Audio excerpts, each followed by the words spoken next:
Olá para todos, sou a professora Darilane e hoje vamos estudar a história, ou melhor, vamos conhecer um pouco sobre a Guerra dos Canudos ou a Revolta dos Canudos.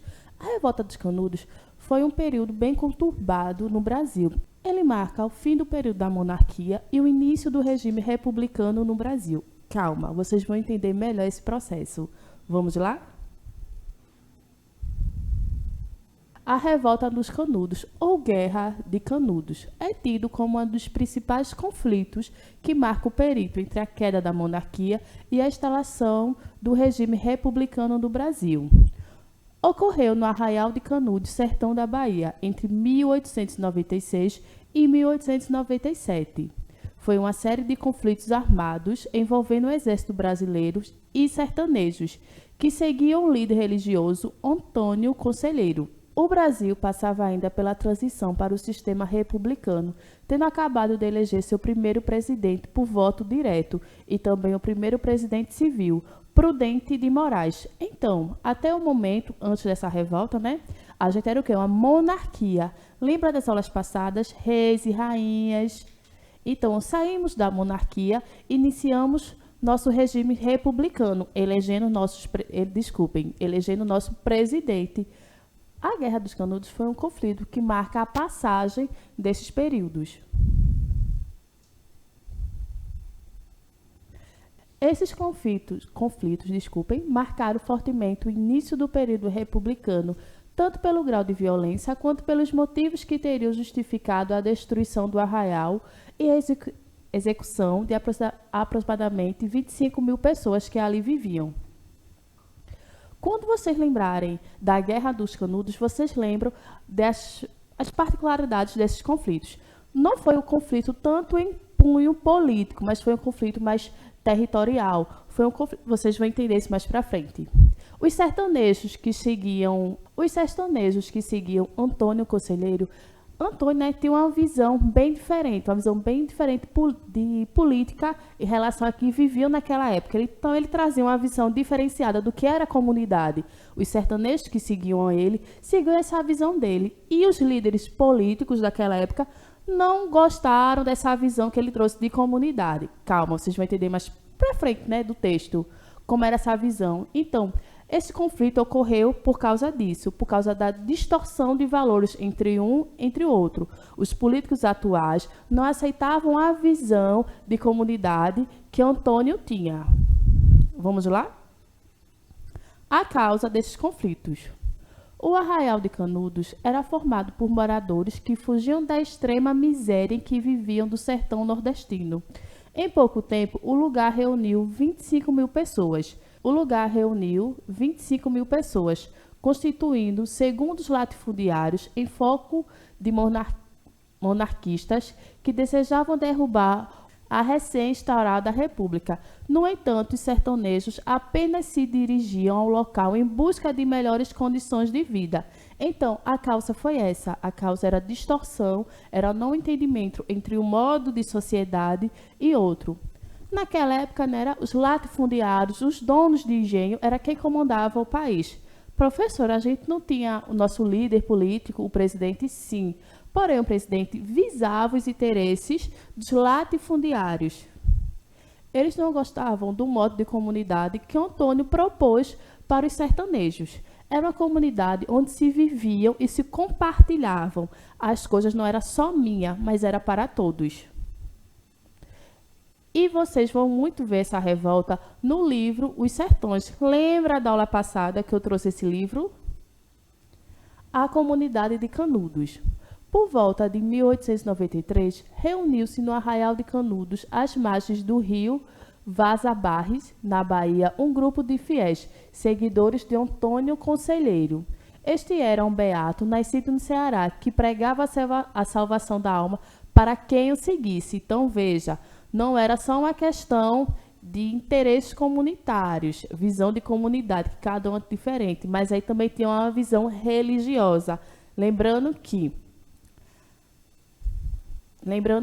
nós somos cristãos porque fomos colonizados pela o quê?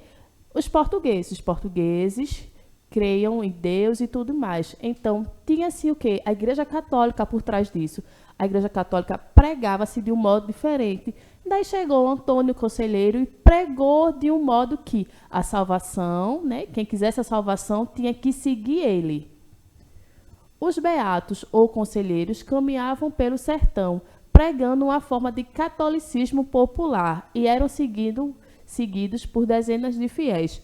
Por isso também era visto como ameaça pela Igreja Católica. Depois de peregrinar pelos sertões de Pernambuco e Sergipe, Conselheiro andou pelo interior da Bahia e se instalou em Canudos. Olha o nome, Revolta dos Canudos, porque foi o local que ocorreu, né, a instalação dessa comunidade que ele propôs. Nesse lugar, ergueram a cidade santa de Belo Monte, que se transformou no refúgio para os miseráveis da região. Quando eu digo miseráveis, eram os sertanejos que tinham má condições de vida, que passavam fome, passavam necessidade. Então, eles seguiram esse beato atrás de condições melhores. Canudos era uma comunidade onde inexistia diferenças sociais. Lembrando que a gente vivia onde? Numa monarquia, e Canudos marca o processo da saída do fim da monarquia para o início de uma república. Lembrando que, até então, cada pessoa tinha sua marca, não sua marca, mas cada pessoa tinha seu lugar na sociedade. Então veio o Antônio, né, o beato, que fez uma sociedade, que planejou uma sociedade onde inexistiam diferenças sociais. Lembrando que, naquele tempo, as pessoas tinham sua colocação social bem definida. Quem era quem era o trabalhador, quem era uma pessoa rica. Então, cada um tinha seu lugar bem definido da sociedade. Então, veio Antônio, né, com uma comunidade onde inexistia diferenças sociais. Onde os rebanhos e as lavouras pertenciam a todos. Olha aí, deixou de ser só meu para ser de todos que moravam naquela comunidade. Esse modelo socioeconômico atraía milhares de sertanejos, justamente sertanejos miseráveis que estavam em busca de melhores condições de vida. Em 1896, ano em que começou a guerra, Belo Monte tinha mais de 5.000 famílias. Veja, se tinha mais de 5.000 famílias, tinha muito mais de 25.000 pessoas. A defesa do reduto era mantida por ex-jagunços, homens que trabalhavam como seguranças para fazendeiros ou ex-cangaceiros, pessoas que viviam em bandos dos sertões e atacavam as propriedades rurais. Então, as pessoas saíam de suas comunidades onde eles moravam e iam atrás de quê? De Antônio, Beato, atrás de um novo modelo de vida. Eles buscavam uma qualidade melhor de vida, uma qualidade melhor de sociedade, onde nada se pertencia, né? Onde nada era só meu, mas era de todos. As lavouras, o que eu plantava, todos consumiam, e o que o outro plantava, eu podia consumir, e era uma troca. Para os sertanejos, o arraial era a terra prometida. Veja como eram as condições de vida naquela época. Porém, para os padres que perdiam fiéis e os proprietários de terra que perdiam seus trabalhadores, era um reduto de fanáticos que deviam ser eliminados. Então, a Igreja Católica e a sociedade, né, naquela época, os líderes políticos, eles tinham uma visão de sociedade bem definida. A sociedade tem que ser isso, cada pessoa ocupar o seu lugar. Porém, quando você não seguia essa visão, você era o quê? Era um excluído, era uma pessoa mal vista pelos olhos sociais. Então, os sertanejos que estavam ocupando aquela terra prometida, eles eram o quê? Fanáticos, lunáticos, eles eram pessoas vistas com maus olhos, e deviam ser eliminados. Então, nada que era diferente era aceito. A igreja e os líderes políticos naquela época tinham uma visão de tal sociedade. Então, quem era diferente daquilo já não era mais aceito.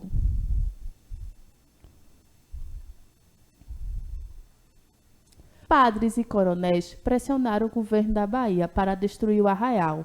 Este enviou 2 expedições militares que foram vencidas pelos homens de Conselheiro. Então, o Arraial do Cabo era constituído por pessoas. Essas pessoas eram o quê? A maioria ex-jagunços e ex-cangaceiros. Então, eram pessoas que estavam ali constantemente em conflito, né? Pessoas que conheciam bem os sertões e sabiam localização, estratégias. Então, eles venceram essas duas expedições. Imagina a raiva que o governador da Bahia estava naquele momento. Então, eles armaram uma expedição muito maior, com mais militares, para atacar o Arraial do Cabo. E vamos ver no que resultou isso tudo? A destruição de Canudos. O vice-presidente Manuel Vitorino, que ocupava a presidência como substituto de Prudente de Moraes, enviou a terceira expedição, comandada pelo coronel Moreira César. Para o governo, era uma questão de honra militar e nacional aniquilar os fanáticos. Contudo, essa expedição foi derrotada e Moreira César morto em combate. Veja como foi a raiva, a revolta que eles foram. Porém, mais uma expedição que não teve sucesso. No Rio de Janeiro, acusava-se o presidente de fraqueza na repressão ao movimento, considerado por muitos como monarquistas. Prudente de Moraes ordenou ao ministro da Guerra, Marechal Bittencourt, que embarcasse para a Bahia e assumisse o controle direto da operação. Foi então organizado nova expedição, com mais de 5.000 homens sob o comando do general Arthur Oscar, com a ordem de destruição de Canudos. Então, essa não foi uma expedição como as anteriores. Esses homens chegaram fortemente armados, com metralhadoras. Eles estavam ali para o que der e vier. Realmente, eles estavam com tanta raiva de tudo que estava acontecendo, que era assim, vamos destruir Canudos, vamos fazer de tudo para matar boa parte da civilização, né, das pessoas que estavam ali morando naquela comunidade, e destruir os prédios que ali estavam construídos. Após intenso bombardeio de canhão, a missão foi cumprida. Canudos foi totalmente destruída em 5 de outubro de 1897. Então, essa guerra gerou mais de 25.000 mortos. Consequências da Guerra de Canudos. A destruição de Canudos foi completa e milhares de camponeses morreram no conflito. As tropas oficiais não fizeram prisioneiros e ainda chegaram ao ponto de desenterrar o corpo de Antônio Conselheiro para fotografá-lo. Sua cabeça foi cortada e levada como troféu, repetindo uma prática que vinha do tempo da colônia. Então, um pouco antes de ocorrer esse último conflito, Antônio ele morreu. Já estava velho, tudinho, ele acabou morrendo um pouco antes desse último conflito.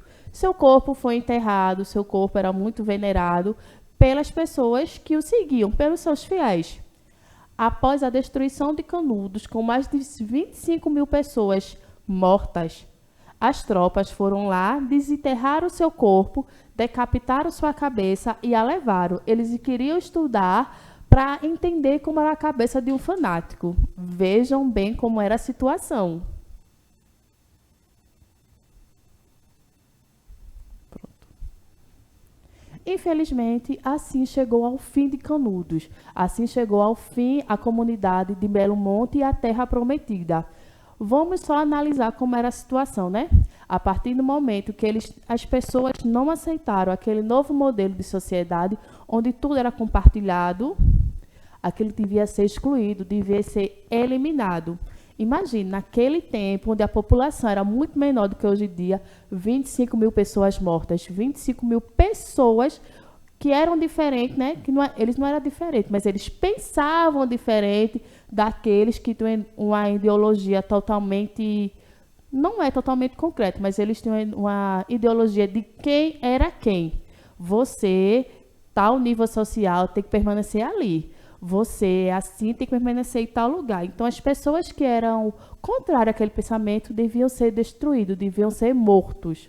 Vamos pensar como foi esse ocorrido, essa passagem, né? Você é diferente, você tem que ser aniquilado. Essa comunidade é diferente do modelo que a gente propõe, né? Propôs, ela tem que ser o quê? Destruída. E assim chegou ao fim a Guerra de Canudos, ou o conflito de Canudos. Pronto. Só fazendo uma breve revisão do assunto de hoje. Canudos, né, a Guerra do Canudos marcou o quê? Marcou o fim da monarquia para o início da nossa república. Era uma comunidade diferente daquilo que já existia. Antônio, né? Antônio era o quê? Era um beato que ele pregava a salvação para quem o seguia. Ele era contra algumas coisas da comunidade atual daquela época. Então, a Igreja Católica e os líderes políticos não gostavam daquilo que ele propôs às pessoas, né? As pessoas que os seguiam, que eram ex-jagunços e ex-sertanejos, que estavam em busca de quê? De uma qualidade de vida. A comunidade que ele criou, que ele propôs para todos, era de compartilhamento. Eu planto, porém eu compartilho com todos. Você planta, mas você compartilha com todos. E não existe o que é meu, mas o que é nosso. E essa ideologia de vida era o contrário àquilo que existia naquela época. Então, houve-se vários conflitos até chegar ao conflito final, onde mais de 25 mil pessoas foram mortas e a destruição de Canudos. Veja como as coisas foram. Nem o corpo de Antônio eles respeitaram. O corpo, né, desenterraram o seu corpo, decapitaram sua cabeça e levaram para o estudo, para ver como um fanático pensava. Esse é aquele momento que eu vou me despedindo de vocês. Agradeço muito por vocês terem assistido essa aula. Isso é que eu digo sempre. Quando a gente estuda os fatos, né, os fatos da história, os fatos que já ocorreram, a gente começa a entender melhor a nossa atualidade. Então, agradeço por vocês terem assistido. Tchau, tchau para todos. Até a próxima.